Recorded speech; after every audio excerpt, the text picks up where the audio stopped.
Chapter 4. Turbulent dreams, dreams in strange languages, dreams of home, of death, odd bits of nonsense that spooled out in flickers of consciousness, swimmy and unreliable, inventions of my concussed brain. A faceless woman blowing dust into my eyes, a sensation of being immersed in warm water. Emma's voice assuring me everything would be okay. Their friends were safe. Then, deep in dreamless dark, for unknown hours. The next time I woke, I wasn't dreaming, and I knew it. I was tucked into a bed in a small room. Weak light spilled from behind a drawn window shade. So, daytime? But what day? I was in a nightgown, not my old blood-stained clothes, and my eyes were clear of grit. Someone had been taking care of me. Also, though I was bone-tired, I felt little pain. My shoulder had stopped aching, and so had my head. I wasn't sure what that meant. I tried sitting up. I had to stop halfway and rest on my elbows. A glass pitcher of water stood on a night table by the bedside. In one corner of the room was a hulking wooden wardrobe. In the other, I blinked and rubbed my eyes, making sure. Yes, there was a man sleeping in a chair. My mind was moving so sluggishly that I wasn't even startled.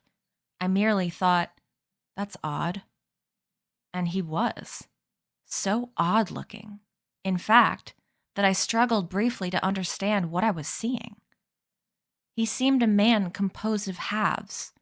Half his hair was slicked down, while the other half was cowlicked all over the place. Half his face was scraggly beard, and the other half was clean-shaven. Even his clothes, pants, rumpled sweater, ruffled Elizabethan collar, were half modern, half archaic. "Hello?" I said, uncertainly. The man shouted, startling so badly that he fell out of his chair and landed on the floor in a clatter. "Oh my! Oh goodness!" He climbed back into the chair, eyes wide and hands aflutter. "You're awake." "Sorry, I didn't mean to scare you."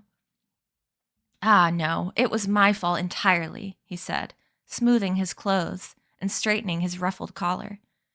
"Please don't tell anyone I fell asleep watching you." "Who are you?" I asked. "Where am I?" My mind was clearing fast, and as it did, it filled with questions. "And where's Emma?" "Right, yes," the man said, looking flustered. "I might not be the best equipped member of the household to answer questions." He whispered the word, eyebrows raised, as if questions were forbidden. "But," he pointed at me, "you're Jacob." He pointed at himself. "I'm Nim." He made a whirling motion with his hand. "And this is Mr. Bentham's house. He's very eager to meet you. In fact, I'm to notify him as soon as you're awake." I squirmed up from my elbows to sit fully upright, the effort of which nearly exhausted me. "I don't care about any of that. I want to see Emma." "Of course, your friend." He flapped his hands like little wings, while his eyes darted from side to side, as if he might find Emma in a corner of the room. "I want to see her now." "My name's Nim," he squeaked, "and I'm to notify—" "Yes, under strict instructions." A panicky thought flew into my head, that Sharon, mercenary that he was, had rescued us from the mob only to sell us for spare parts. "Emma," I managed to shout. "Where are you?" Nim went blank and plopped into a chair. I scared him silly, I think. A moment later, feet came pounding down the hall. A man in a white coat burst into the room. "You're awake," he exclaimed. I could only assume he was a doctor. "I want to see Emma," I said. I tried to swing my legs out of the bed, but they felt heavy as logs. The doctor rushed to my side and pushed me back toward the sheets. "Don't exert yourself. You're still recovering." The doctor ordered Nim to go find Mr. Bentham. Nim ran out, bouncing off the door jamb and flopping into the hall. And then Emma was at the door, out of breath and beaming, her hair spilling down a clean white dress. Jacob? At the sight of her, a burst of strength coursed through me, and I sat up, pushing the doctor aside. Emma! You're awake, she said, running to me. Careful with him, he's delicate, the doctor warned. Checking herself, Emma gave me the gentlest of hugs, then sat on the edge of the bed next to me. I'm sorry I wasn't here when you woke up. They said you'd be out for hours more. It's okay, I said, but where are we? How long have we been here? Emma glanced at the doctor. He was writing in a small notebook, but obviously listening. Emma turned her back to him and lowered her voice. We're at a rich man's house in Devil's Acre, someplace hidden. Sharon brought us here a day and a half ago. Is that all? I said, studying Emma's face. Her skin was perfectly smooth. Her cuts faded to thin white lines. You look almost healed. I only had a few nicks and bumps. No way, I said.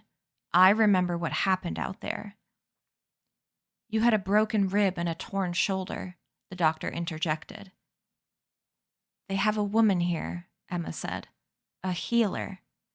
Her body produces a powerful dust. And a double concussion, said the doctor. Nothing we couldn't handle in the end, but you, boy, you were nearly dead when you arrived. I patted my chest, my stomach, all the places I'd been pummeled. No pain. I lifted my right arm and rotated the shoulder. No problem. It feels like I've got a new arm, I said, marveling. You're lucky you didn't need a new head, came another voice. Sharon, ducking to fit his full height through the doorway. In fact, it's a shame they didn't give you one, because apparently the one you've got is now full of sawdust. Disappearing like that, running off without a clue where you were going, and after all my warnings about the acre. What were you thinking? He towered over Emma and me, wagging his long white finger. I grinned at him. Hello, Sharon. Nice to see you again. Yes, ha, it's all smiles now that everything's rosy, but you nearly got yourselves killed out there. We were lucky, Emma said. Yes, lucky I was there. Lucky my gallows-rigging cousins were available that evening, and I was able to catch them before they'd had too much ditch lager at the Cradle and Coffin. They don't work for free, by the way. I'm adding their services to your tab, along with my damaged boat. Fine, I said. Settle down, okay? What were you thinking? He said again, his awful breath settling over us like a cloud. And then it came back to me, what I'd been thinking, and I kind of lost it. That you were an untrusty lout, I fired back. That it's only about money with you, and you probably would have sold us into slavery the first chance you got. Yeah, I said. We looked into it. We know all about the shady things you peculiars get up to around here. And if you think for a minute we believe that you, I pointed at Sharon, or any of you, I pointed at the doctor, are helping us purely out of kindness, you're nuts. So either tell us what you want with us or let us go, because we've got a sudden crashing wave of exhaustion, my vision unfocused. Got better things to... I shook my head, tried standing up, but the room began to spin. Emma held my arms, and the doctor pushed me back gently onto the pillow. We're helping you because Mr. Bentham asked us to, he said tersely. What he wants with you, well, you'll have to ask him yourself. Like I keep saying, Mr. Whoever can kiss my... Emma clapped a hand over my mouth. Jacob's not feeling himself at the moment, she said. I'm sure what he meant to say was, thanks for saving us. We're in your debt. That too, I mumbled through her fingers. I was angry and scared, but also genuinely happy to be alive and to see Emma whole and healed. When I thought about that, all the fight leaked out of me, and I was filled with simple gratitude. I closed my eyes to stop the room from spinning and listened to them whisper about me.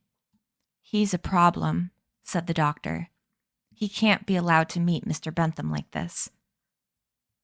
His brain is addled, Sharon said. If the girl and I could just talk with him in private, I'm sure he could be brought around. Might we have the room to ourselves? Reluctantly, the doctor left. When he was gone, I opened my eyes again and focused on Emma looking down at me. Where's Addison? I asked. He got across, she said. Right, I said, remembering. Have you heard from him? Has he come back yet? No, she said quietly. Not yet. I considered what that might mean, what might have happened to him, but I couldn't bear the thought. We promised to go after him, I said. If he can get across, so can we. That Bridge Hollow might not have cared about a dog getting across, Sharon butted in. But you, he'd peel off and toss right into the boil. Go away, I said to him. I want to talk to Emma in private. Why? So you can climb out the window and run away again? We're not going anywhere, Emma said. Jacob can't even get out of bed. Sharon wasn't swayed. I'll go to the corner and mind my own business, he said. That's my best offer. He went and perched himself on Nim's one-armed chair and began to whistle and clean his fingernails. Emma helped me sit up, and we pressed our foreheads together and spoke in whispers. For a moment, I was so overwhelmed by her closeness that all the questions flooding my brain vanished, and there was only her hand touching my face, brushing my cheek, my jaw. You had me so frightened, Emma said. I really thought I'd lost you.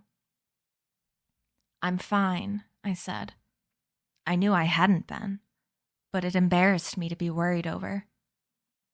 You weren't. Not at all. You should apologize to the doctor. I know. I was just freaked out. And I'm sorry if I scared you. She nodded and then looked away. Her eyes drifted briefly to the wall. And when they returned, a new hardness glittered in them. I like to think I'm strong, she said. That the reason I'm free right now instead of Bronwyn or Millard or Enoch is that I'm strong enough to be depended on. That's always been me, the one who could take anything. Like there's a pain sensor inside that's not switched on. I can block out awful things and get on with it, do what needs doing. Her hand found mine atop the sheets. Our fingers knotted together, automatic. But when I think about you, how you looked when they pulled you off the ground, after those people... She let out a shaky breath and shook her head, as if chasing away the memory. I just break.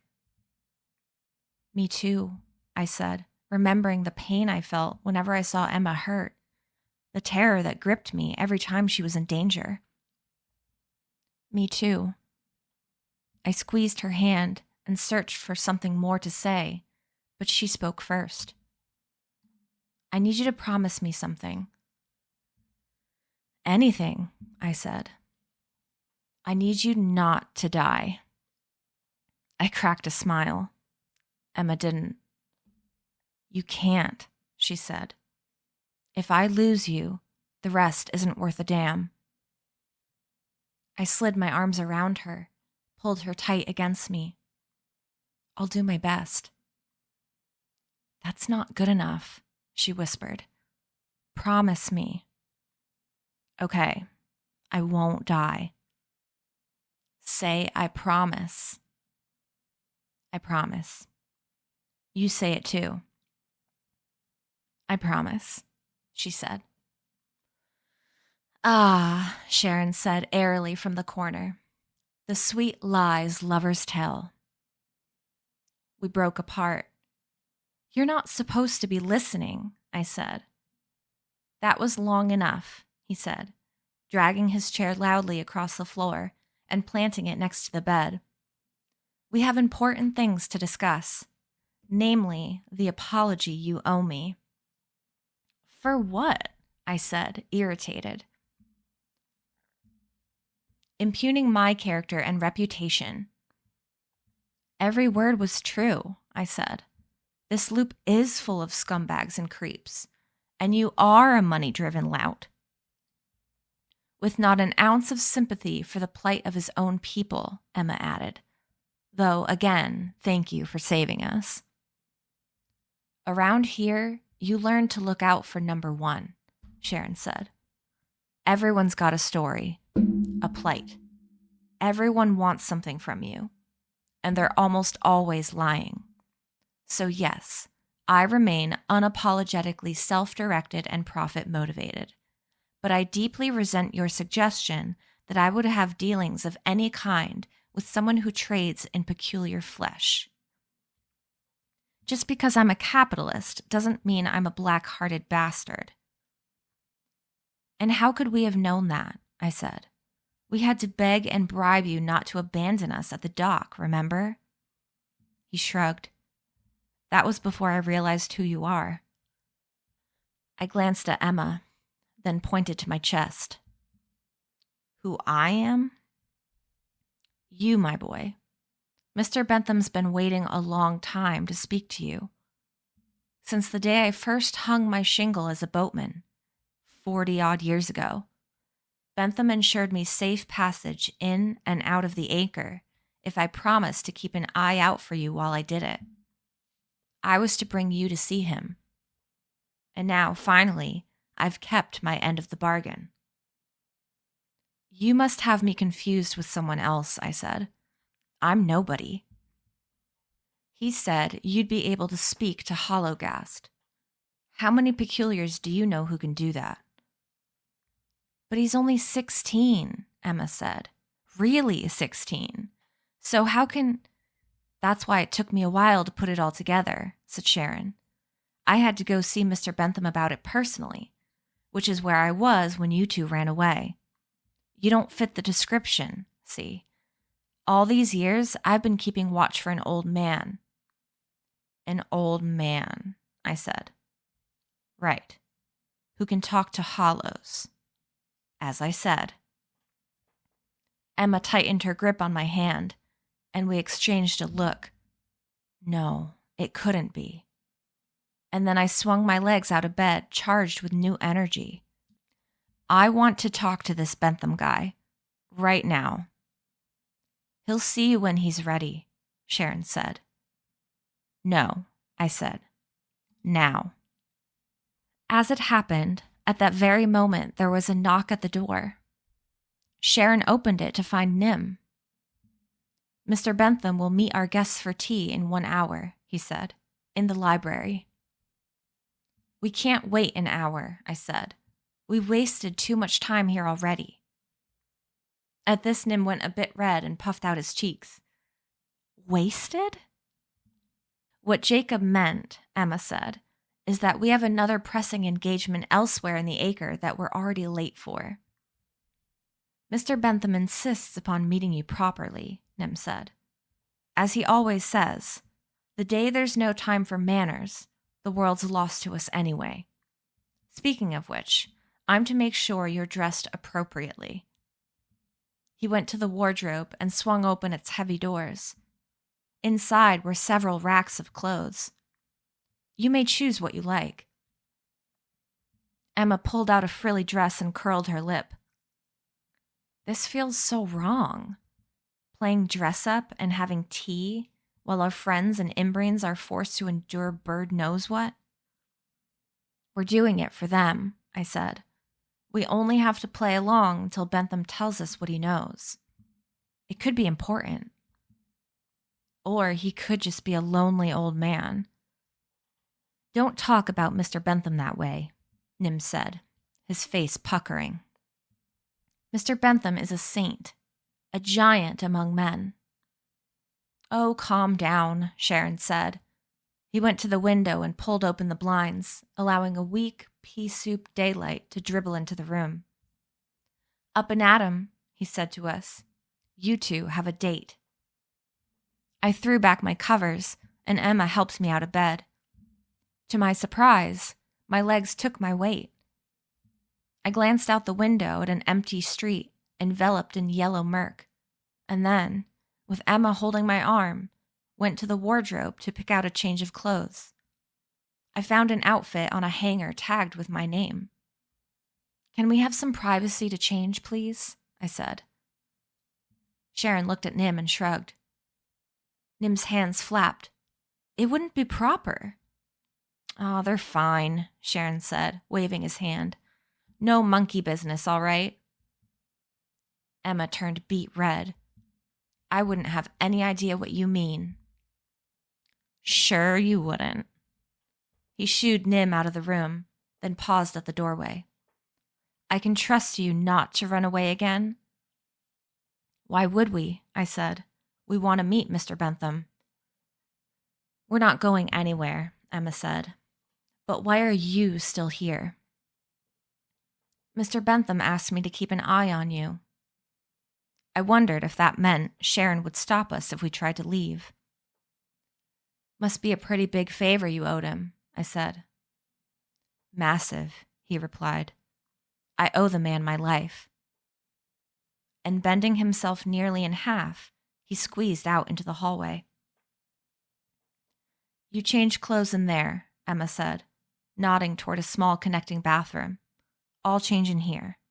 And no peeking until I knock.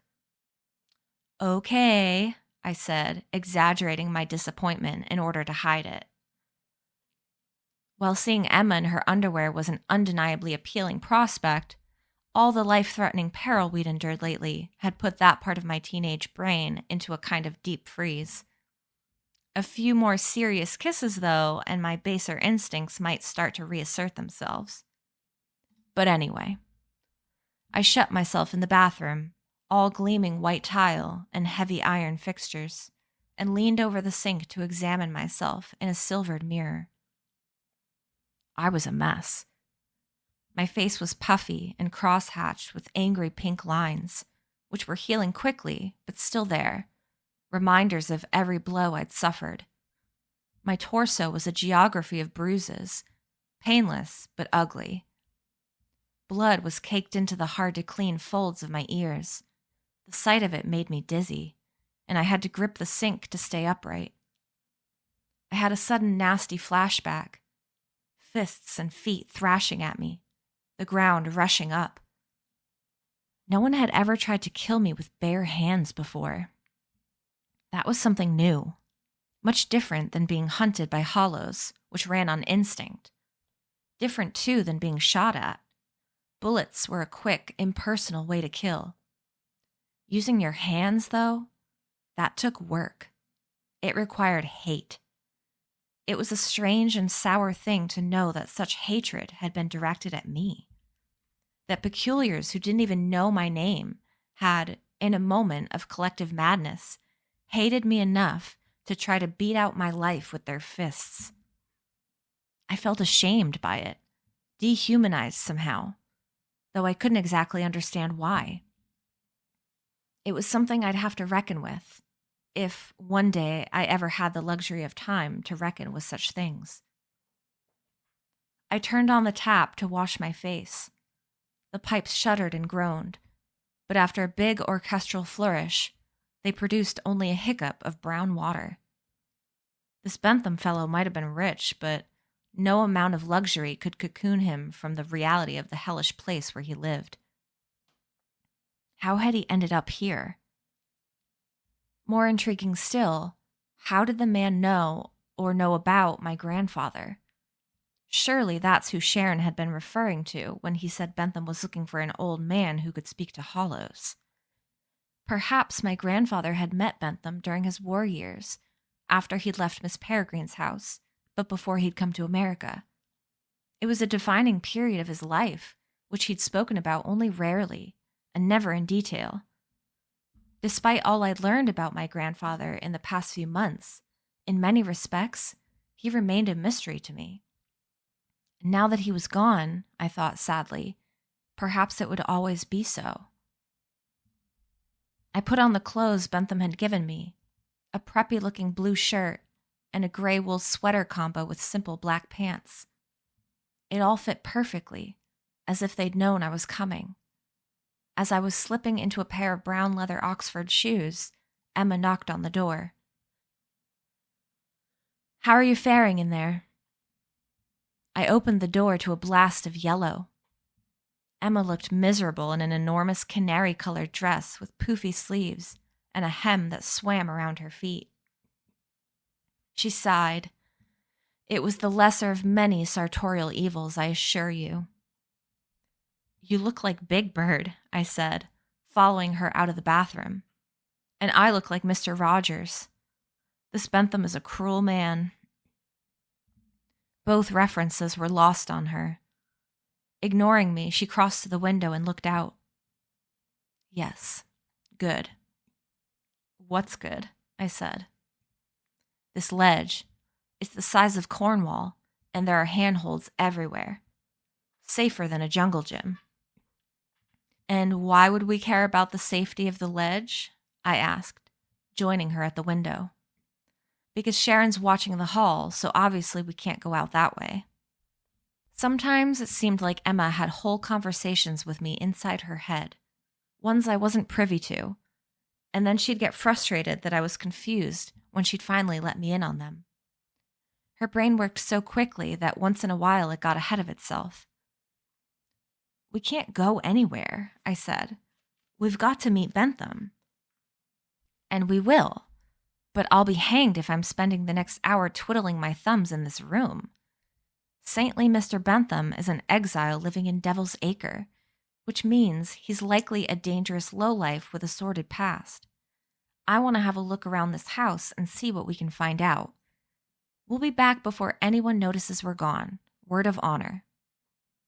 "Ah, good. A stealth operation. We're dressed perfectly then." "Very funny." I was in hard-soled shoes that made every footstep sound like a hammer blow. She was in a dress yellower than a hazard sign, and I'd only recently found the energy to stand on my own 2 feet, and yet I agreed.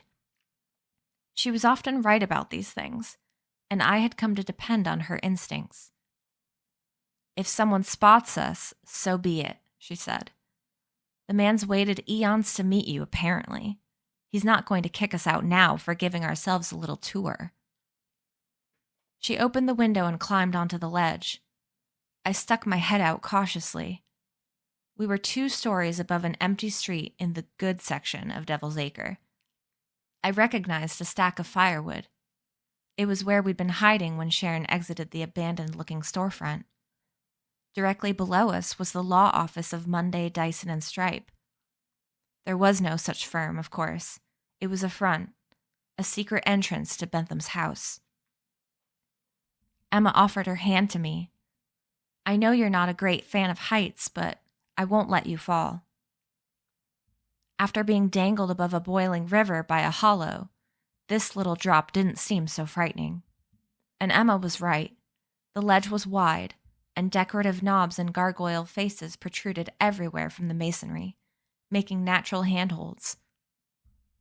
I climbed out, grabbed on, and shimmied along after her. When the ledge turned a corner and we felt fairly certain that we were paralleling a hallway out of Sharon's view, we tried opening a window. It was locked.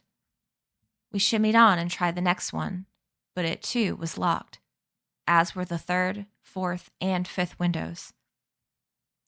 "We're running out of building," I said. "What if none of them open?" "This next one will," Emma said. "How do you know?" I'm clairvoyant. And with that, she kicked it, sending shattered glass into the room and tinkling down the front of the building. No, you're a hoodlum, I said. Emma grinned at me and then knocked the last few shards from the frame with the flat of her hand. She stepped through the opening. I followed, somewhat reluctantly, into a dark and cavernous room. It took a moment for our eyes to adjust.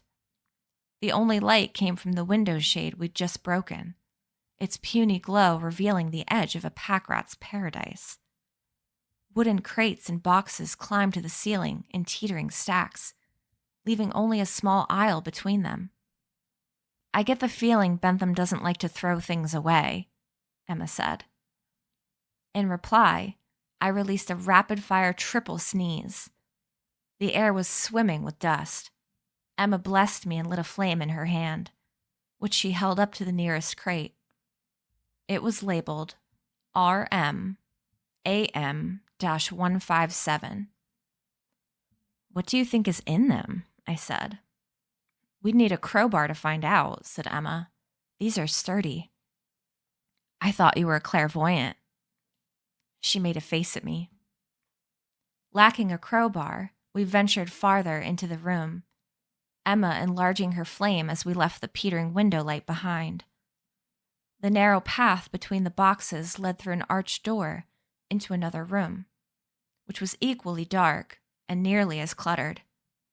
Instead of crates, it was crammed with bulky objects hidden beneath white dust covers.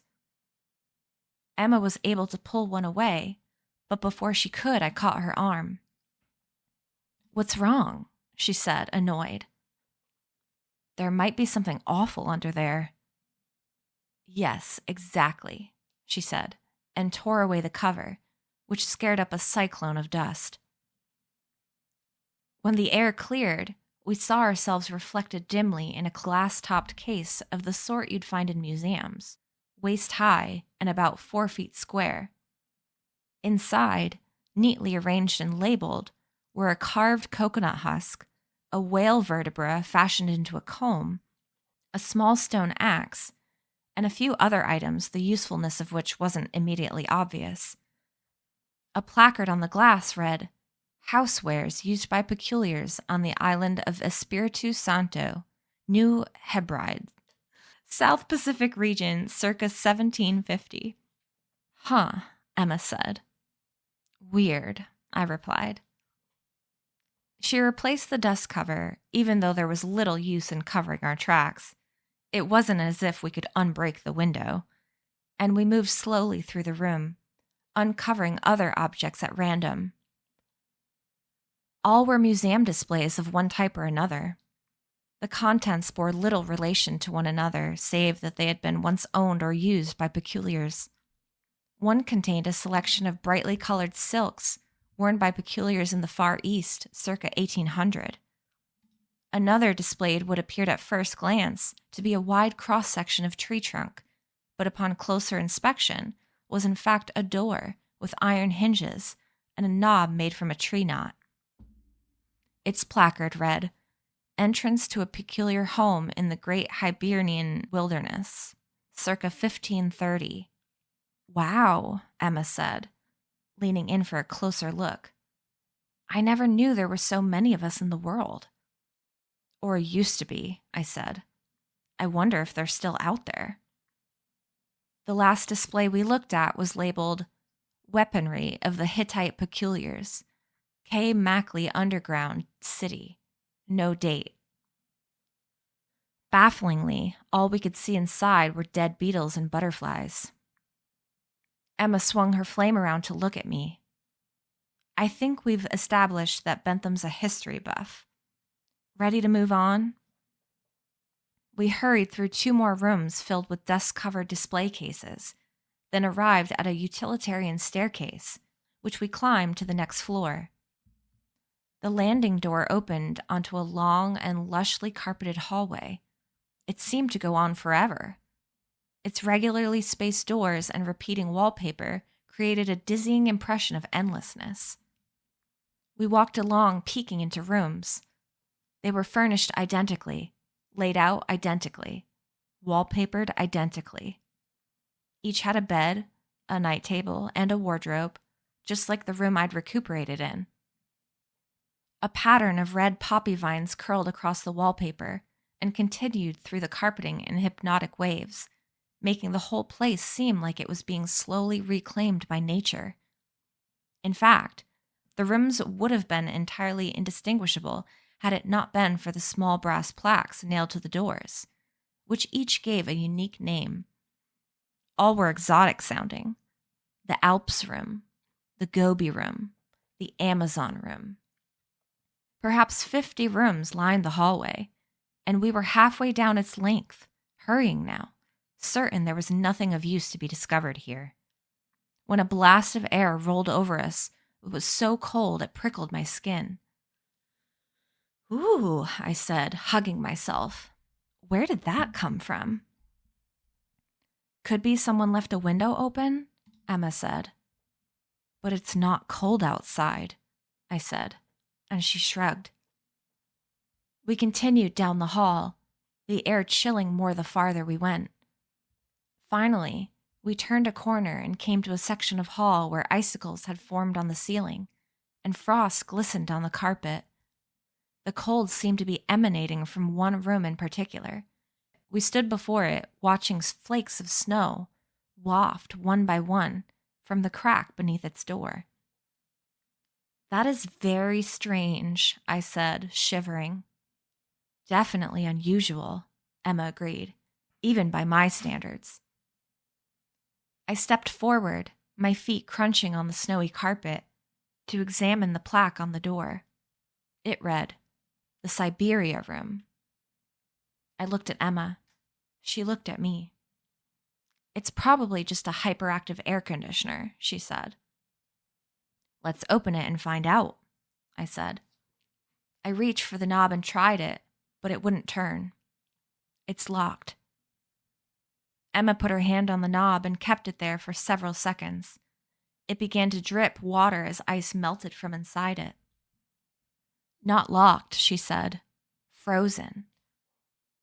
She twisted the knob and pushed the door, but it only opened an inch.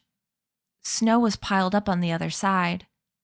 We put our shoulders to its surface and, on the count of 3, we shoved.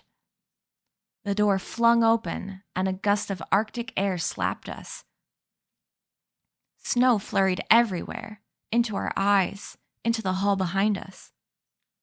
Shielding our faces, we peered inside. It was furnished like the other rooms. Bed, wardrobe, night table. But here were indistinct humps of white buried under deep-piled snow. "What is this?" I said, shouting to be heard above the wind's howl. "Another loop?" "It can't be," Emma shouted back. "We're already in one." Leaning into the wind, we stepped inside for a closer look. I'd thought that the snow and ice were coming through an open window, but then the flurry abated, and I saw there was no window at all, not even a wall at the far end of the room. Ice-coated walls stood on either side of us, a ceiling above us, and probably a carpet was somewhere below our feet. But where a fourth wall should have been, the room gave way to an ice cave. And beyond that, to open air, open ground, and an endless vista of white snow and black rocks. This was, as near as I could tell, Siberia. A single track of shoveled snow led through the room and into the whiteness beyond. We shuffled down the path, out of the room and into the cave, marveling at everything around us. Giant spikes of ice rose from the floor and hung from the ceiling, like a forest of white trees. Emma was hard to impress. She was nearly 100 years old and had seen a lifetime's worth of peculiar things, but this place seemed to fill her with genuine wonder. "This is astonishing," she said, bending to scoop up a handful of snow. She tossed it at me, laughing. "Isn't it astonishing?" "It is," I said through chattering teeth. "But what's it doing here?" We threaded between the giant icicles and emerged into the open. Looking back, I could no longer see into the room at all. It was perfectly camouflaged inside the cave. Emma hurried ahead, then turned back and said, "Over here," in an urgent voice. I shuffled through deepening snow to her side. The landscape was bizarre. Before us was a white, flat field, past which the ground fell away in deep, undulating folds, like crevices. "We're not alone," said Emma, and pointed to a detail I'd missed. A man was standing at the edge of a crevasse, peering down into it. "What's he doing?" I said, more or less rhetorically. "Looking for something, it would seem." We watched him walk slowly along the crevasse, always staring down. After about a minute, I realized I was so cold that I could no longer feel my face. A gust of snowy wind blew up and blanked the scene.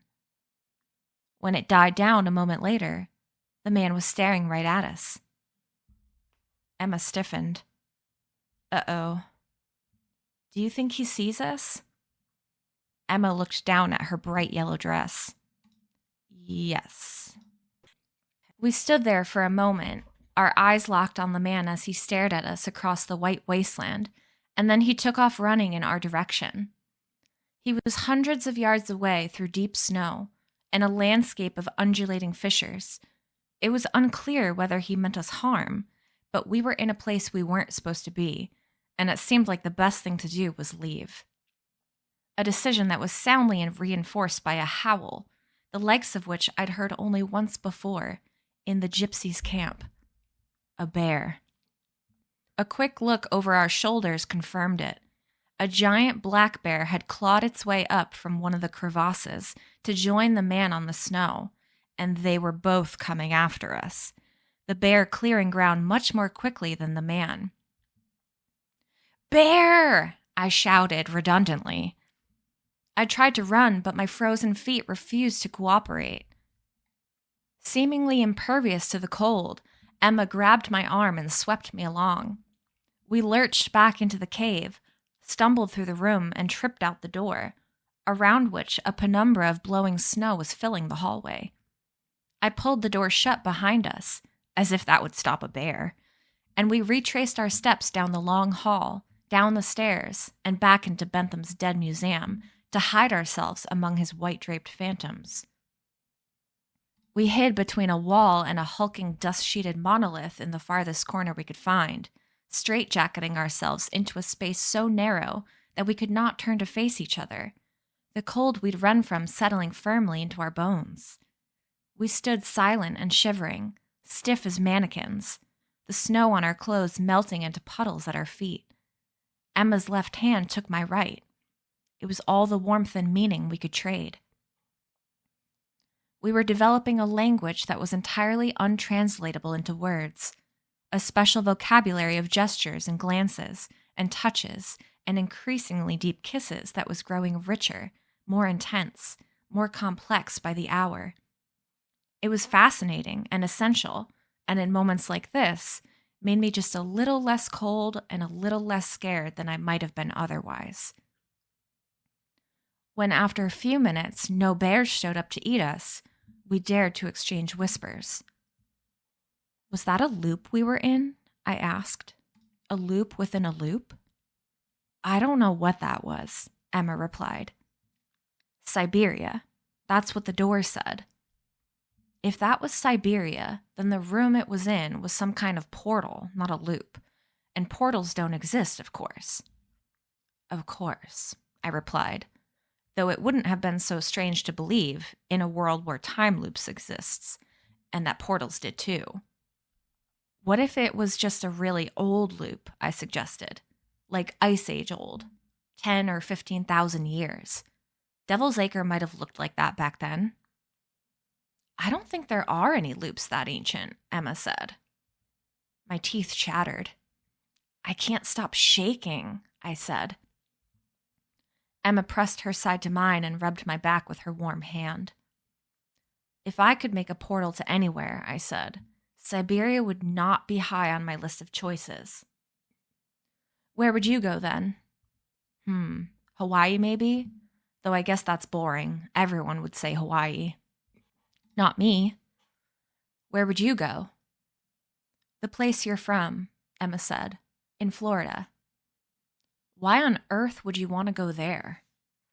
I think it'd be interesting to see where you grew up. That's sweet, I said. There's not much to it, though. It's really quiet. She leaned her head on my shoulder and exhaled a warm breath down my arm. Sounds like heaven. You've got snow in your hair, I said, but it melted when I tried to brush it out. I shook the cold water from my hand onto the floor, and that's when I noticed our footprints. We'd left a trail of melting snow that probably led right to our hiding spot. What dimwits we are, I said, pointing out the tracks. We should have left our shoes behind. It's okay, said Emma. If they haven't tracked us by now, they probably... Loud, clonking footsteps echoed from across the room, accompanied by the sound of a large animal breathing. Back to the window, quick as you can, Emma hissed, and we wormed out of our hiding spot. I tried to run but slipped in a puddle. I grabbed the closest thing at hand, which happened to be the sheet covering the large object we'd been hiding behind. The sheet came ripping away, uncovering another display with a resounding zoot, and landing me on the floor in a pile of rumpled canvas. When I looked up, the first thing I saw was a girl, not Emma, who was standing above me, but past her inside the case, behind the glass.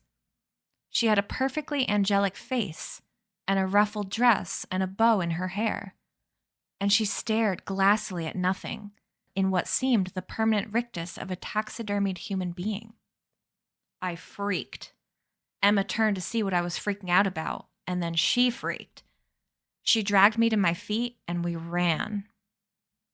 I'd forgotten all about the guy chasing us, the bear, Siberia. I just wanted to get out of that room, away from the stuffed girl, and far away from any possibility that Emma and I might end up like her, dead and encased behind glass. Now I knew all I needed to know about this Bentham guy.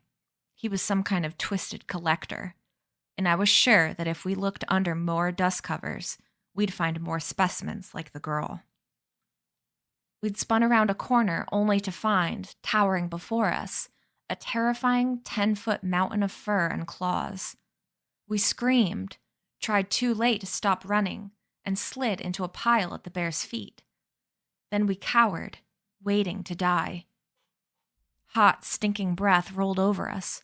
Something wet and rough mopped the side of my face. I'd been licked by a bear. I'd been licked by a bear, and someone was laughing. Calm yourself, he won't bite, the someone said, and I uncovered my face to see a long furry nose and big brown eyes staring down at me. Had the bear spoken? Do bears talk about themselves in the third person? His name's P.T., the someone continued, and he's my bodyguard. He's quite friendly, provided you stay on my good side. P.T., sit. P.T. sat, then began licking his paw instead of my face. I flipped myself right side up, wiped the slobber from my cheek, and finally saw the owner of the voice. He was an elder man, a gentleman, and he wore a subtle smirk that complemented his killer outfit. Top hat, cane, gloves, and a high white collar that rose from the top of his dark jacket. He bowed slightly and tipped his hat. Myron Bentham, at your service. Back away slowly, Emma whispered in my ear, and we stood up together and sidestepped out of the bear's reach. We don't want any trouble, mister. Just let us go and no one gets hurt. Bentham spread his arms and smiled. You're free to leave any time you like, but that would be such a disappointment. You've only just arrived, and we have so much to talk about. Yeah, I said. Maybe you can start by explaining that girl in the case over there. And the Siberia room, said Emma. You're upset. You're cold, and you're wet. Wouldn't you rather discuss all this over a pot of hot tea? Yes, but I wasn't going to say so. We're not going anywhere with you until we know what's happening here, said Emma. Very well, Bentham replied, not losing an ounce of his good humor. That was my assistant you surprised in the Siberia room, which, as you likely gathered, leads to a time loop in Siberia. But that's impossible, said Emma. Siberia is thousands of miles away. 3,489, he replied. But making interloop travel possible has been my life's work. He turned to me. As for the case you've uncovered, that's Sophronia Winstead. She was the first peculiar child born to the royal family of England. Fascinating life she led, if a bit tragic in the end. I have all sorts of notable peculiars here in my peculiarium. Well-known and unknown, famous and infamous, any or all of which I'm happy to show you. I have nothing to hide. He's a psycho, I muttered to Emma. He just wants to stuff us and add us to his collection. Bentham laughed. His hearing apparently was very sharp. They're only wax models, my boy. I am a collector and a preservationist, yes, but not of humans. Do you really think I waited so long to meet you, only to pull out your insides and lock you in a cabinet? I've heard of stranger hobbies, I said, thinking of Enoch and his army of homunculi. What is it you want with us? All in good time, he said. Let's get you warm and dry first. Then tea, then... I don't mean to be rude, Emma cut in, but we've spent too much time here already. Our friends are all right for the moment, Bentham said.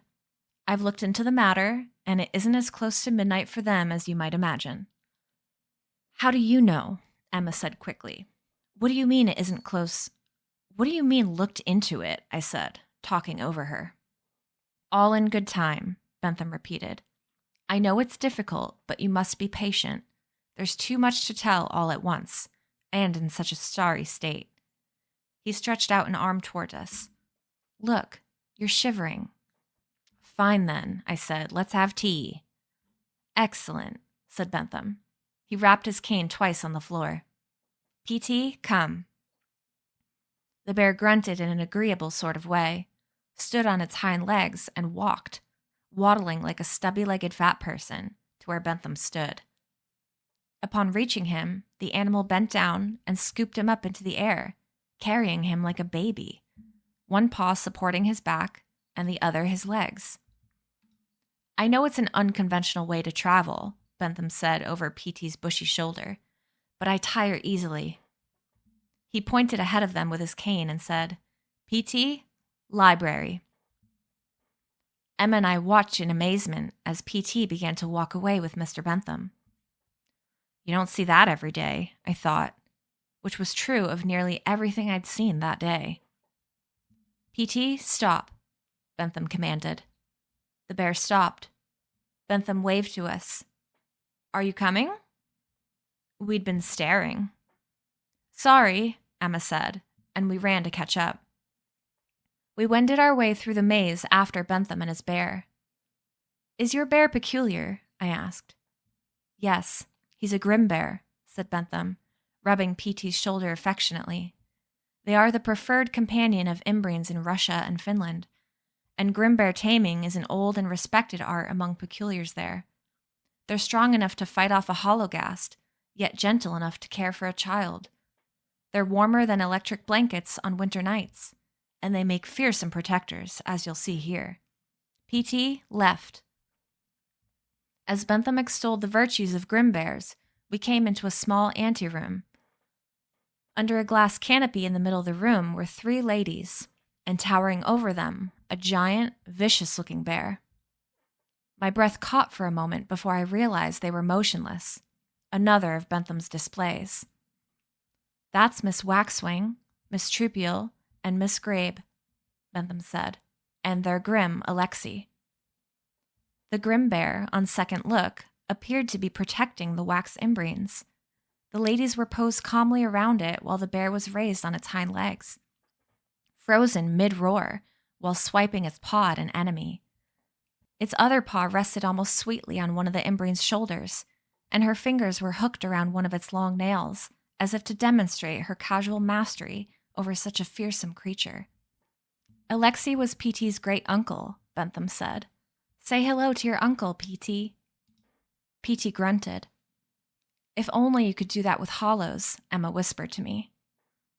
How long does it take to train a Grimbear? I asked Bentham. Years, he replied. Grims are naturally very independent. Years, I whispered to Emma. Emma rolled her eyes. And is Alexei made of wax too? She said to Bentham. Oh no, he's taxidermy. Apparently, Bentham's aversion to stuffing peculiar folk did not extend to peculiar animals. If Addison were here, I thought, there would be fireworks. I shivered. Emma ran a warm hand up my back. Bentham noticed too and said, Forgive me, I so seldom have visitors that I can't help showing off my collection when they come. Now, I keep promising tea, and tea there shall be.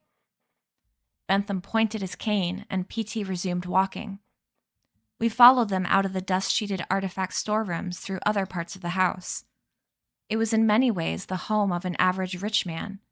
There was a marble-columned entry hall, a formal dining room with tapestried walls, and seating for dozens, wings whose sole purpose seemed to be the display of tastefully arranged furnishings. But in each room, alongside everything else, were always a few objects from Bentham's peculiar collection. 15th century Spain, he said, indicating a gleaming suit of armor standing in a hall. Had it made new. Fits me like a glove. At least we came to the library, the most beautiful I'd ever seen. Bentham told P.T. to set him down, brushed fur from his jacket, and showed us in. The room was 3 stories high at least, with shelves rising to dizzying heights above us. An array of staircases, catwalks, and rolling ladders had been constructed to reach them. I confess I haven't read them all, Bentham said, but I'm working on it. He ushered us toward a battalion of couches surrounding a flaming hearth whose warmth filled the room. Waiting by the fire were Sharon and Nim. Call me an untrustworthy lout, Sharon hissed. But before he berated me further, Bentham shooed him away to fetch us blankets. We were under protection of the master's good graces, and Sharon's tongue-lashing would have to wait. Within a minute, we were seated on a couch and wrapped in blankets. Nim fluttered around preparing tea on gilded trays, and P.T., curled before the flames, was fast settling into a state of hibernation. I tried to resist the feeling of cozy contentedness that was beginning to settle over me and focus on our unfinished business. The big questions and seemingly intractable problems, our friends and Imbrines.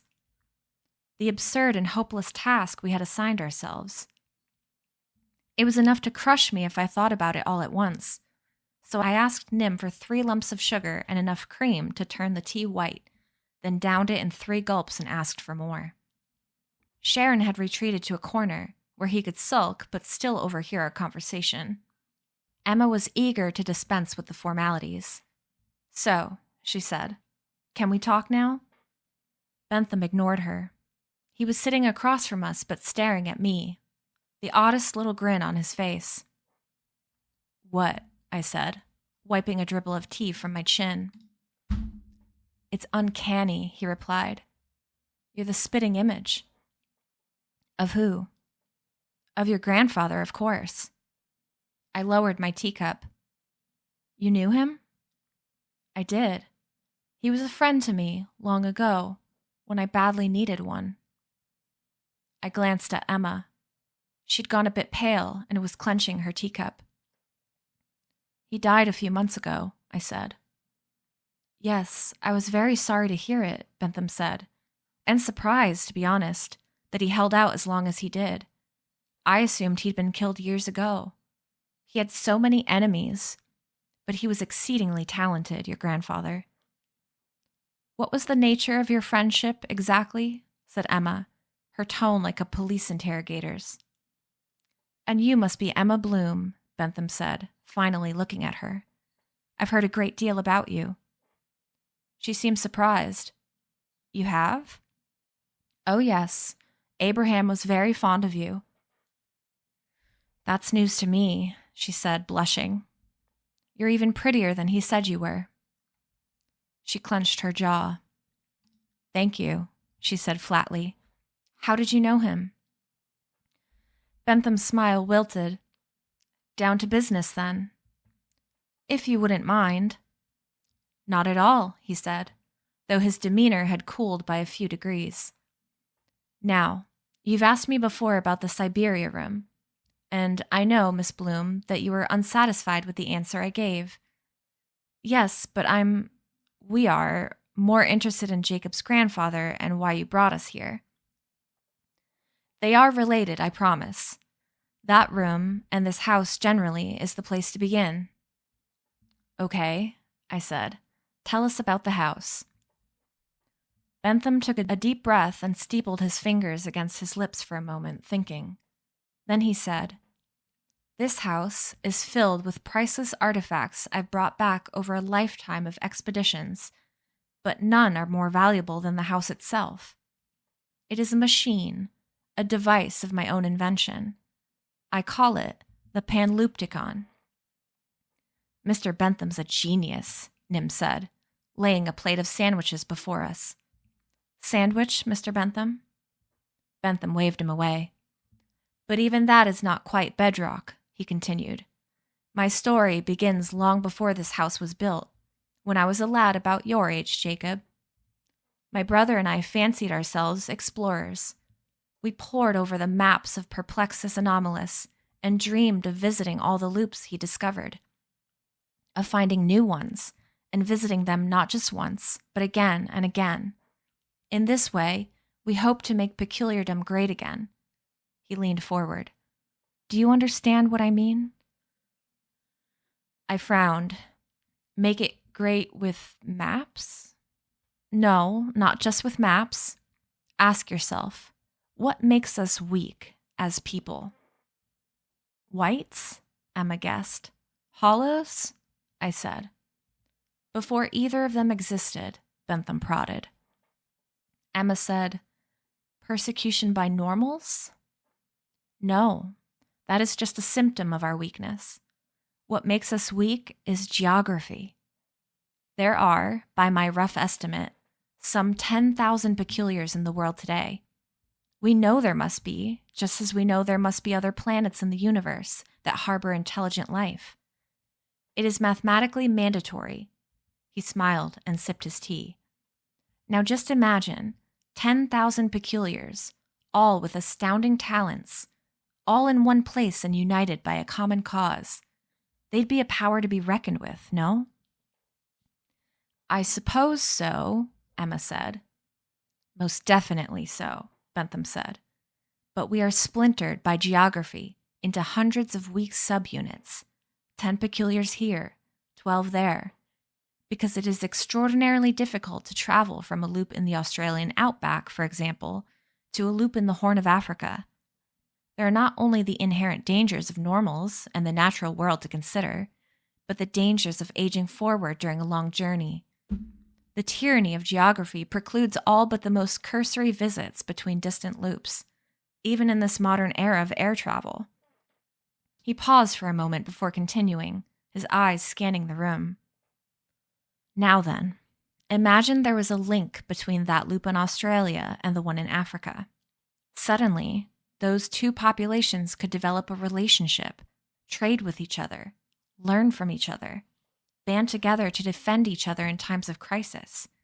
All sorts of exciting possibilities arise when we were previously impossible. And gradually, as more and more such connections are made, the peculiar world is transformed from a collection of far-flung tribes hiding in isolated loops to a mighty nation, united and strong." Bentham had grown increasingly animated as he spoke, and at this last bit, he'd raised his hands and spread his fingers like he was grasping for an invisible pull-up bar. "Hence the machine?" I ventured. "Hence the machine," he said, lowering his hands. "We've been searching, my brother and I, for an easier way to explore the peculiar world, and instead, we hit upon it a way to unite it. The Panlupticon was to be the savior of our people, an invention that would change the nature of peculiar society forever. It works like this. You begin here, in this house, with a small piece of the machine called a shuttle. It fits in your hand, he said, opening his palm. You take it with you, out of the house, out of the loop, and then across the present to another loop, which could be on the other side of the world, or the next village over. And when you return here, the shuttle will have collected and brought back the DNA-like signature of that other loop, which can be used to grow a second entrance to it, here, inside this house. In that hallway upstairs, Emma guessed, with all the doors and little plaques. Exactly, said Bentham. Every one of those rooms is a loop entrance that my brother and I, over the course of many years, harvested and brought back. With the Panlupticon, the initial arduous trek of first contact has to be made only once, and every return trip thereafter is instantaneous. Like laying telegraph lines, Emma said. Just so, said Bentham. And in that way, theoretically, the house becomes a central repository for all loops everywhere. I thought about that, and about how hard it had been to reach Miss Peregrine's loop the first time. What if, instead of having to go all the way to a little island off the coast of Wales, I could have entered Miss Peregrine's loop from my closet in Inglewood? I could have lived both lives, at home with my parents, and here with my friends and Emma.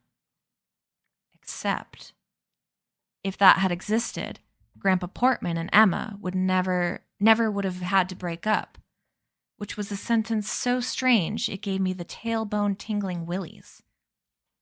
Bentham stopped and sipped his tea. Cold, he said, and set it down. Emma peeled off her blanket, got up, crossed the floor to Bentham's couch, and dipped the tip of her index finger in his tea. In a moment, it was boiling again. He grinned at her. Fantastic, he said. She removed her finger. One question. I'll bet I know what it is, Bentham said. Okay, what is it? If such a wonderful thing really exists, why haven't you heard about it before now? That's it, she said, and returned to sit next to me. You've never heard about it. No one did, because of the unfortunate trouble with my brother. Bentham's expression darkened. The machine was born with his help, but ultimately he was its downfall as well. Ultimately, the Panlupticon was never used as a tool to unite our people, as it was intended, but for quite the opposite purpose. The trouble began when we realized that the task of visiting every loop in the world so that we might recreate their entrances, here, was laughable at best, so far beyond our abilities that it bordered on delusional. We needed help, and a great deal of it. Luckily, my brother was such a charismatic and convincing fellow that recruiting all the help we needed proved easy. Before long, we had a small army of young, idealistic peculiars willing to risk life and limb to help us achieve our dream. What I didn't realize at the time was that my brother had a different dream than I did, a hidden agenda. With some effort, Bentham stood up. There is a legend, he said. You might know it, Miss Bloom. Tapping with his cane, he moved across the floor to the shelves and pulled down a small book. It's the table of a lost loop, a kind of afterworld where our peculiar souls are stored after we die. Abaton, Emma said. Sure, I've heard of it, but it's just a legend. Perhaps you can tell the tale, he said, for the benefit of our neophyte friend. Bentham hobbled back to the couches and handed me the book. It was slim and green, and so old it crumbled around the edges. On the front was printed, Tales of the Peculiar. I've read this, I said. Part of it, at least. This edition is nearly 600 years old, said Bentham. It was the last to contain the story Miss Bloom is about to recount, because it was regarded as dangerous. For a time, it was a criminal act simply to tell it, and thus the book you hold is the only volume in the history of peculiardom ever to have been banned. I opened the book.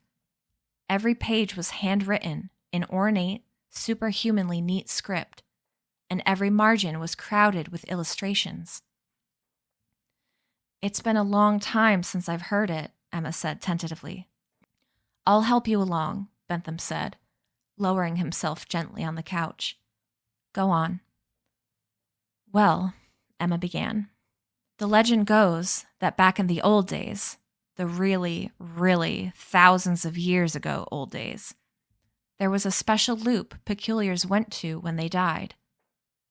Peculiar heaven, I said. Not quite. We didn't stay there for all eternity or anything. It was more like a library.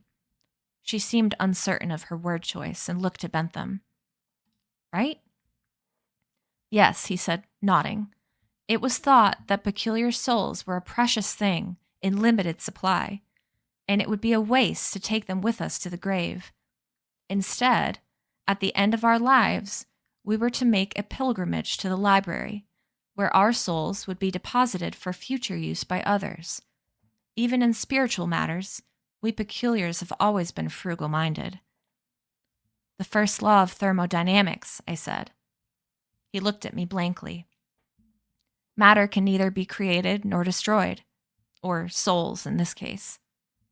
Sometimes I surprise myself with the things I remember from school. The principle is similar, I suppose, said Bentham. The ancients believed that only a certain number of peculiar souls were available to humanity, and that when a peculiar was born, he or she checked one out, as you or I might borrow a book from a library. He gestured at the stacks around us. But when your life, your borrowing term, was over, the soul had to be returned. Bentham gestured to Emma. Please, go on. So, Emma said, there was this library. I always imagined it filled with beautiful, glowing books, each containing a peculiar soul. For thousands of years, people checked out souls and returned them just before they died, and everything was rosy. Then one day, someone figured out that you could break into the library, even if you weren't about to die. And he did break in, and then robbed the place. He stole the most powerful souls he could find and used them to wreak havoc. Emma looked at Bentham. Right? Factually correct, if a bit artless in the telling, Bentham said. Used them, I said. How? By combining their powers with his own, Bentham explained. Eventually, the library's guardians killed the rogue, took back the stolen souls, and set things aright. But the genie was out of the bottle, so to speak. The knowledge that the library could be breached became a poison that spread throughout our society. Whoever controlled the library could dominate all peculiardom, and before long, more souls were stolen. There dawned a dark time in which the power-mad waged epic battles against one another for control of Abaton and the Library of Souls. Many lives were lost.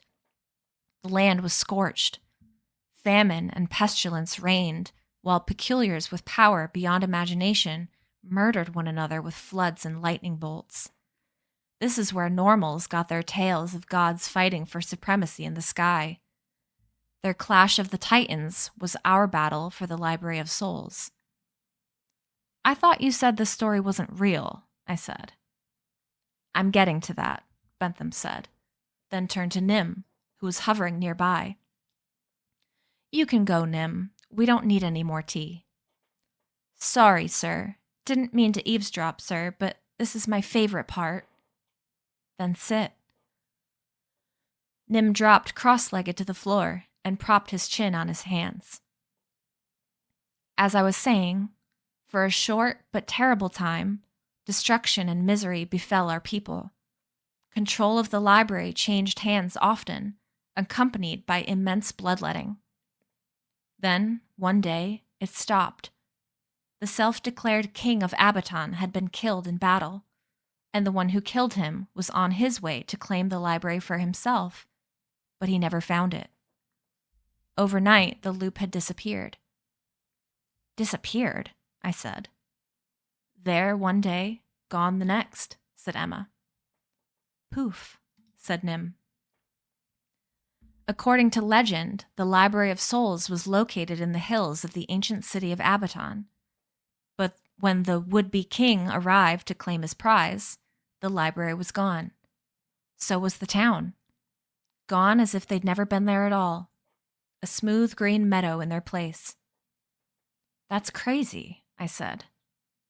There's nothing to it, though, Emma said. It's just an old tale. The Legend of the Lost Loop, I said, reading the page that the book in my hands was open to. We may never know for certain if Abaton is a real place, Bentham said, his lips spreading into a sphinx's smile. That's what makes it a legend. But like rumors of buried treasure, the legendariness of the story has not stopped people over the centuries from searching for it. It is said that Perplexus Anomalus himself committed years to the hunt for the lost loop of Abaton, which is how he began to discover so many of the loops that appear on his famous maps. I didn't know that, said Emma.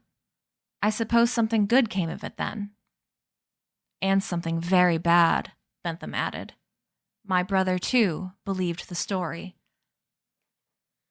Foolishly, I forgave him this frailty, and I ignored it, realizing too late how completely it drove him. By then, my charismatic brother had convinced our small army of young recruits that it was true, that Abaton was real. The Library of Souls was discoverable. Perplexus had gotten so close, he told them, and all that was left to do was complete his work. Then the vast and dangerous power contained in the library could belong to us, to them. I waited too long, and this idea became a cancer.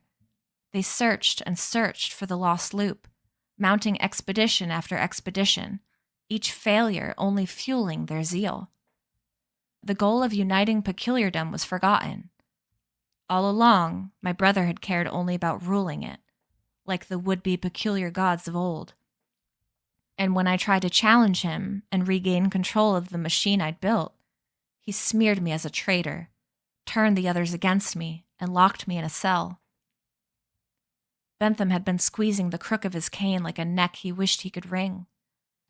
But now he looked up, his face gaunt as a death mask. Perhaps by now you've guessed his name. My eyes snapped to Emma. Hers were wide as moons. We said it together. Call. Bentham nodded. His real name is Jack. Emma leaned forward. Then your sister is... My sister is Alma Peregrine, he said. We gaped at Bentham, thunderstruck. Could the man before us really be Miss Peregrine's brother? I'd known she had two. She'd mentioned them once or twice, even shown me a picture of them as boys. She told me the story, too, of how their quest for immortality led to the disaster in 1908 that turned them and their followers into Hologast, and later, the whites we knew and feared. But she never mentioned either brother by name, and her story bore little resemblance to the one Bentham had just laid out. If what you say is true, I said, then you must be a white. Nim's mouth fell open. Mr. Bentham is not. He was ready to stand and defend his master's honor when Bentham waved him off. It's all right, Nim. They've only heard Alma's version of things, but there are gaps in her knowledge. I don't hear you denying it, said Emma. I'm not a white, Bentham said sharply. He was also not accustomed to being questioned by the likes of us, and his pride was beginning to poke through his genteel veneer. Then would you mind if we checked? I said. Just so we can be sure? Not at all, Bentham said. He pushed himself up with his cane and hobbled into the no-man's land between our couches. P.T. raised his head, idly curious, while Nim turned his back, angry that his master should have to endure such humiliations. We met Bentham on the carpet. He bent down a little so we wouldn't have to stand on our tiptoes.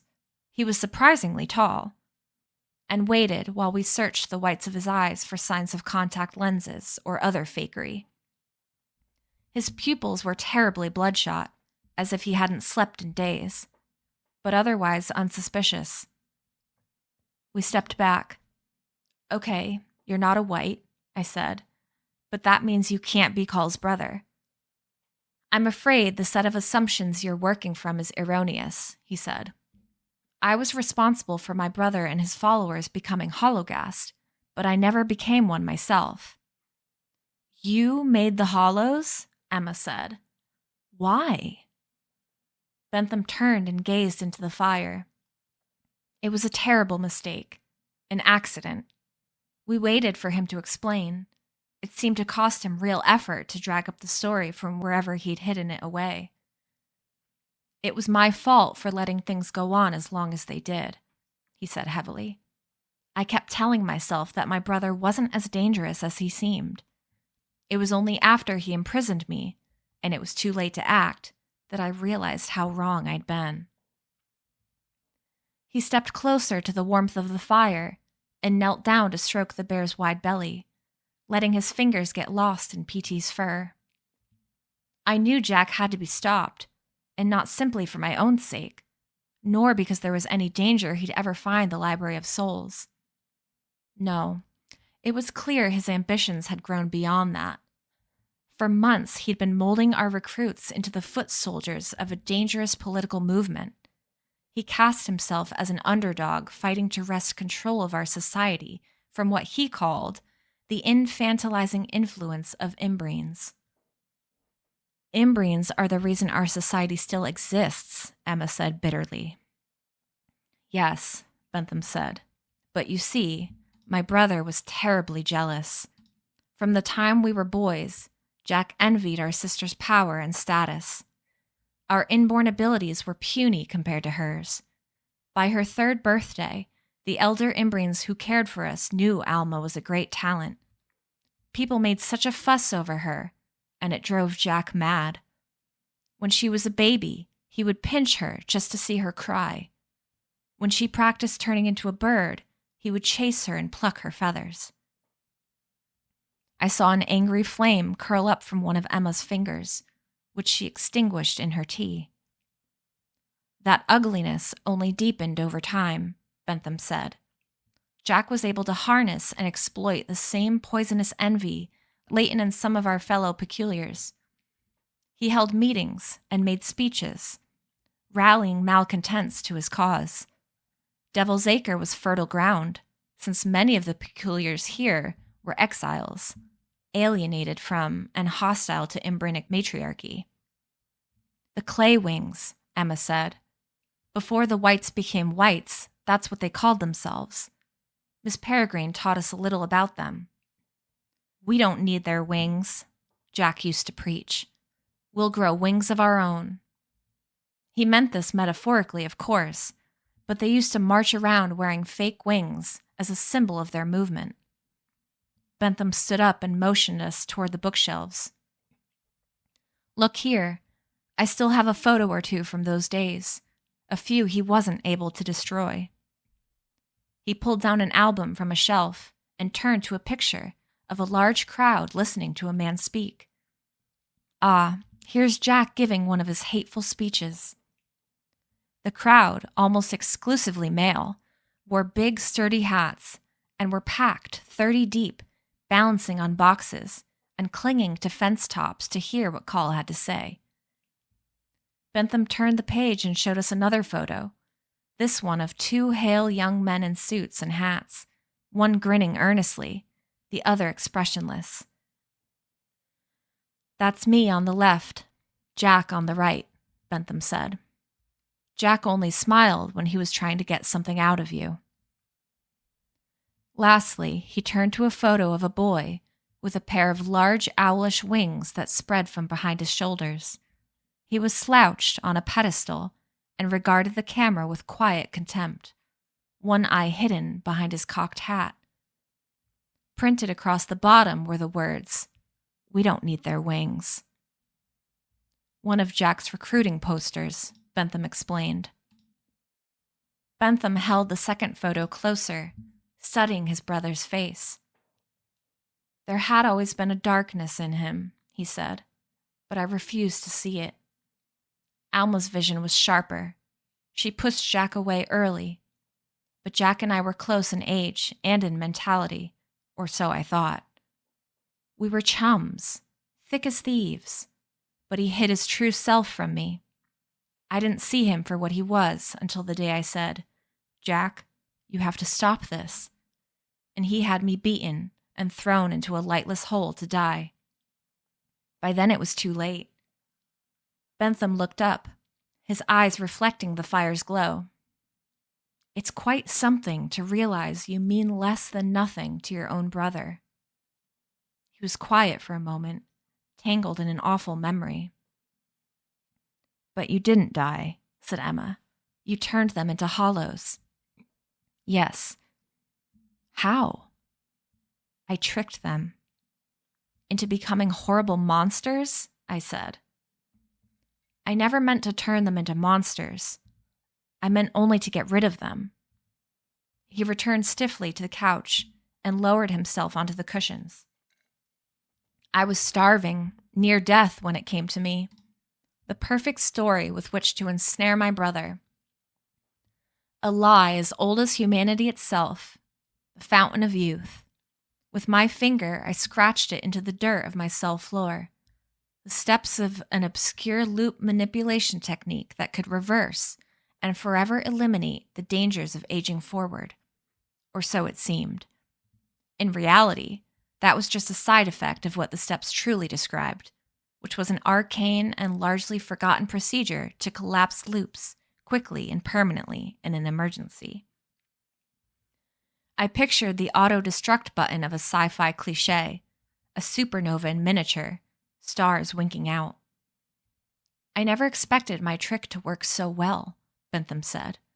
A member of the movement whose sympathy I had earned circulated my technique as his own, and Jack believed it. He led his followers to a distant loop to enact the procedure, and there, I hoped, they would slam the door behind themselves forever. But that's not what happened, said Emma. Is that when half of Siberia got blown up? I asked. The reaction was so strong, it lasted a day and a night, said Bentham. There are photos of it, and of the aftermath. He nodded at the album on the floor, then waited while we found the pictures. One, taken at night in some indistinct wilderness, was striped by a jet of vertical flame, a massive but distant release of white-hot energy that lit the night like a skyscraper-sized Roman candle. The other was a ruined village made up of rubble and cracked houses, and trees raked clean of bark.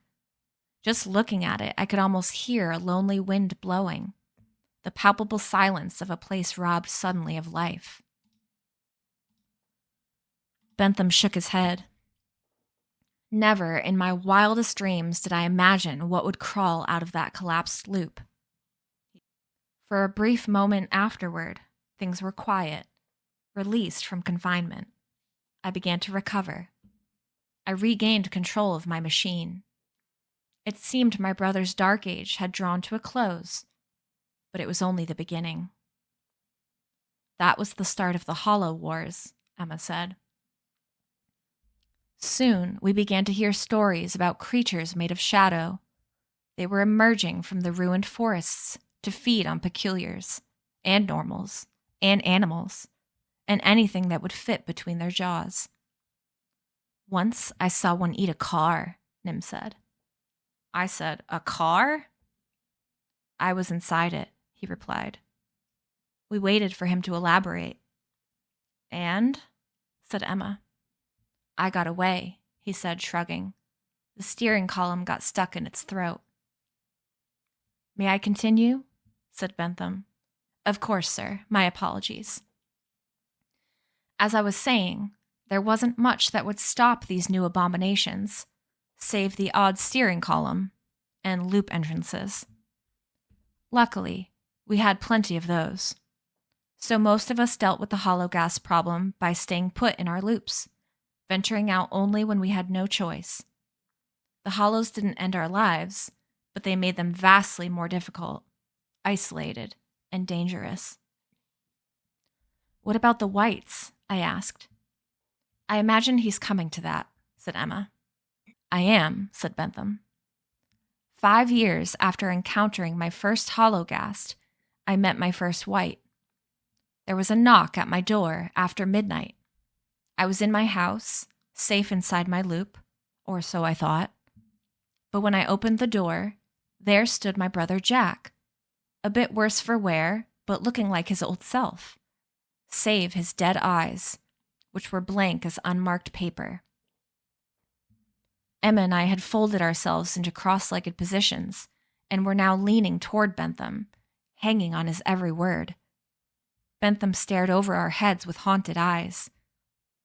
He'd consumed enough peculiars to fill his hollow soul and turn himself into something that resembled my brother, but wasn't quite. What little humanity he'd clung to through the years was gone completely, leaked away with the color of his eyes. A white is to the peculiar he once was as a thing copied many times to its original. Detail is lost, and color. "What about memory?" I asked. Jack retained his. A pity, otherwise he might have forgotten all about Abaton and the Library of Souls, and what I'd done to him. "How did he find out it was you?" Emma asked. "Chalk it up to brotherly intuition. And then one day, when he had nothing better to do, he tortured me until I confessed to it." Bentham nodded at his legs. "Never quite healed properly, as you can see." "But he didn't kill you," I said. "Whites are pragmatic creatures, and revenge is not a great motivator," Bentham said. "Jack was more obsessed than ever with finding Abaton, but to do it, he needed my machine, and me to operate it. I became his prisoner and his slave, and Devil's Acre the secret headquarters for a small but influential contingent of whites bent on finding and cracking open the Library of Souls, which is, you'll have guessed by now, their ultimate goal. I thought they wanted to recreate the reaction that turned them into hollows," I said, "only bigger and better." "Do it right this time," I said, making air quotes. Bentham frowned. "Where did you hear that?" "A white told us just before he died," Emma said. "He said that's why they needed all the imbrines, to make the reaction more powerful." "Utter nonsense," Bentham said. "Probably just a cover story to throw you off the scent. Though it's possible the white who told you this lie believed it. Only Jack's innermost circle knew about the search for Abaton." "But if they didn't need the imbrines for the reaction," I said, "then why'd they go to all the trouble of kidnapping them?" "Because the lost loop of Abaton isn't just lost," said Bentham. "According to legend, before it was lost, it was also locked, and it was imbrines who locked it. 12 of them, to be exact, who came together from 12 far-flung corners of peculiardom. To open Abaton again, if you can manage to find it, would require those same 12 imbrines, or their successors. So it's no surprise that my brother has kidnapped precisely 12 imbrines, whom he's spent many years hunting and tracking." "I knew it," I said. "It had to be something more than just recreating the reaction that turned them into hollows." "Then he's found it," Emma said. "Coll wouldn't have pulled the trigger and kidnapped the imbrines if he didn't know where Abaton was." "I thought you said it was legendary," I said. "Now you're talking like it's real. Which is it?" "The official position of the Council of Imbrines is that the Library of Souls is nothing but a story," Bentham said. I don't care what the council says, said Emma. What do you say? My opinions are my own, he said evasively. But if the library is real and Jack manages to find and open it, he still won't be able to steal its souls. He doesn't know it, but there's a third element he needs. A third key. And what's that? I said. No one can take the soul jars. To most everyone, they would be invisible and intangible. Even inbrains can't touch them. In the stories, only special adepts called librarians can see and handle them. And a librarian hasn't been born for 1,000 years. If the library exists, all Jack would find there are empty shelves. Well, that's a relief, I said. Yes and no, said Emma. What's he going to do when he figures out the inbreeds he spent so long hunting are useless to him? He'll go mad. That's what I worry about most, Bentham said. Jack has a bad temper, and when the dream he's nurtured for so long dies... I tried to imagine what that could mean. All the tortures a man like Coll might be capable of. But my mind recoiled from the idea.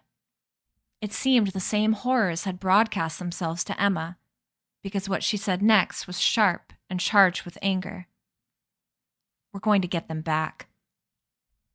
We share a common goal, Bentham said, to destroy my brother and his kind, and to save my sister and hers. Together, I believe we can do both.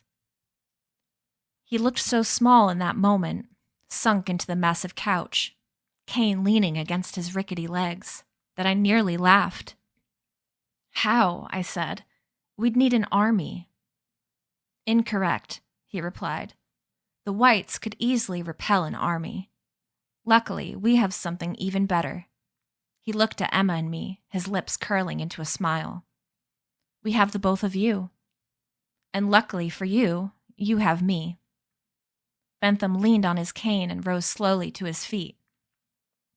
We have to get you inside their fortress. It seems pretty impenetrable, I said. That's because it is, conventionally speaking, Bentham replied. In the years when Devil's Acre was a prison loop, it was designed to hold the worst of the worst. After the whites returned here, they adopted it as their home, and what had been an inescapable prison became their impenetrable fortress. But you have a way in? Emma guessed. I might, if you can help me, Bentham said. When Jack and his whites came, they stole the heart of my panlupticon. They forced me to break my own machine, to copy its loops and recreate them inside their fortress, so that they continue their work in a more protected location. So there's another one? I said. Bentham nodded.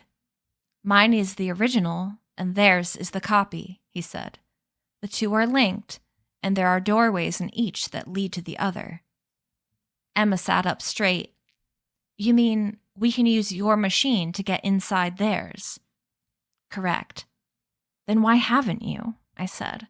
Why didn't you do it years ago? Jack broke my machine so irrevocably that I thought it could never be fixed, Bentham said. For years, only one room has remained functional, the one that leads to Siberia. But though we've searched and searched, we haven't found a way through it into Jack's machine. I remembered the man we'd seen peering into the crevasse, looking for a door, it seemed, deep in the snow. We need to open the other rooms, other doors, Bentham said. But to do that, I need an adequate replacement for the part Jack stole, the dynamo at the heart of my panlupticon. I've long suspected there's something that might work, a very powerful, very dangerous item. But though it exists right here in Devil's Acre, getting one has never been possible for me, until now. He turned to me. My boy, I need you to bring me a hologast. I agreed to, of course. I would have said yes to almost anything then, if I thought it might help me free our friends.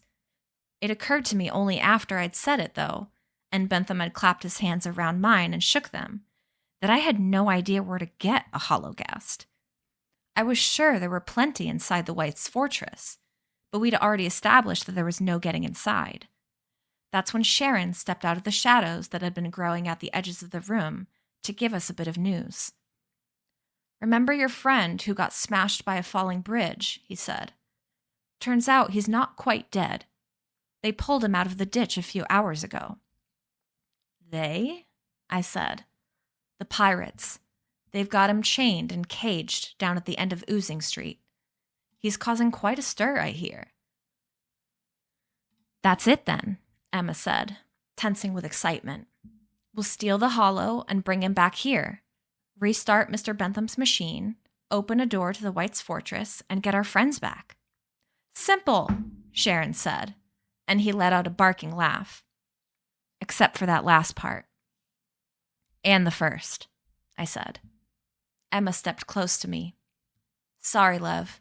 I volunteered your services without asking. Think you can handle that hollow?" I wasn't sure. True, I'd been able to make it perform a few spectacular moves in Fever Ditch, but bringing it to heel like a puppy and leading it all the way back to Bentham's house was asking a great deal of my rudimentary holotaming skills. My confidence, too, was at an all-time low after my last disastrous encounter, but everything hinged on me being able to do it.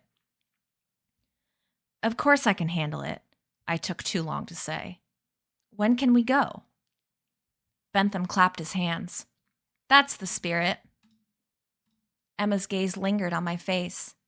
She could tell I was faking. "You can leave as soon as you're ready," Bentham said. "Sharon will be your guide." "We shouldn't wait," Sharon said. "Once the locals have had their fun with that hollow, I reckon they'll kill it." Emma picked at the front of her poofy dress. "In that case, I think we should change." "Naturally," said Bentham, and he sent Nim to find us clothes more befitting our errand. He returned a minute later with thick-soled boots and modern work pants and jackets, black, waterproof, and with a bit of stretch to them. We retreated to separate rooms to change and then met in a hallway, just Emma and me dressed in our adventure clothes. Rough and shapeless, they made Emma look slightly mannish, though not in a bad way. But she didn't grumble. She just tied back her hair, snapped her head to attention, and saluted me. "Sergeant Bloom reporting for duty." "Purtiest soldier I ever did see," I said, drawling out a terrible John Wayne impression. There was a direct correlation between how nervous I was and how many dumb jokes I made. And right now, I was practically quaking, my stomach a leaky faucet dripping acid all over my insides. "You really think we can do this?" I said. "I do," she said. "You never doubt, ever." Emma shook her head. "Doubt is the pinprick in the life raft." She stepped close and we hugged. I could feel her trembling ever so slightly. She wasn't bulletproof. I knew then that my shaky faith in myself was starting to dig a hole in hers, and Emma's confidence was what held everything together. It was the life raft. I'd come to regard her faith in me as somewhat reckless. She seemed to think that I should be able to snap my fingers and make hollow gas dance at will, that I was allowing some inner weakness to block my ability. Part of me resented that, and part of me wondered if she might be right. The only way to find out for sure was to approach the next hollow with an unshakable belief that I could master it. "I wish I could see myself the way you do," I whispered. She hugged me harder, and I resolved to try. Sharon and Bentham came into the hall. "Ready?" Sharon asked. We let go of each other. "Ready," I said. Bentham shook my hand, then Emma's. "I'm so happy you're here," he said. "It's proof, I think, that the stars are beginning to align for us." "I hope you're right," Emma said. We were about to go when a question came to me that I'd been meaning to ask the whole time, and it occurred to me that, in a worst-case scenario, this could be my last chance to ask it. "Mr. Bentham," I said, "we never did talk about my grandfather. How did you know him? Why were you looking for him?" Bentham's eyebrows shot up, and then he smiled quickly, as if to cover this moment of surprise. I missed him, that's all, he said. We were old friends, and I hoped I might see him again one day. I knew this wasn't the whole truth, and I could see in Emma's narrowed eyes that she knew it too. But there was no time to dig any further. Right now, the future was of much greater concern than the past. Bentham raised his hand goodbye. Be careful out there, he said. I'll be here, preparing my Panlupticon for its triumphant return to service. And then he hobbled back into his library, and we could hear him shouting at his bear. PT, up! We have work to do. Sharon led us down a long hall, his wooden staff swinging, and his massive bare feet slapping the stone floor. When we came to the door that led outside, he stopped, bent down to match our height, and laid out his ground rules. It's dangerous where we're going. There are very few unowned peculiar children left in Devil's Acre, so people will notice you. Don't speak unless spoken to. Don't look anyone in the eye. Follow me at a slight distance, but never lose sight of me. We'll pretend you're my slaves. What? Said Emma. We will not. It's the safest thing, said Sharon. It's demeaning. Yes, but it will raise the fewest questions. How do we do it? I said. Just do whatever I say, immediately and without question, and keep a slightly glazed expression. Yes, master, I said robotically. Not like that, Emma said. He means like the kids in that awful place on Louche Lane. I let my face slacken and said in a flat voice, Hello, we're all very happy here. Emma shuddered and turned away. Very good, said Sharon, and then he looked at Emma. Now you try. If we must do this, she said, I'll pretend to be mute. That was good enough for Sharon. He opened the door and swept us out into the dying day. End of chapter 4.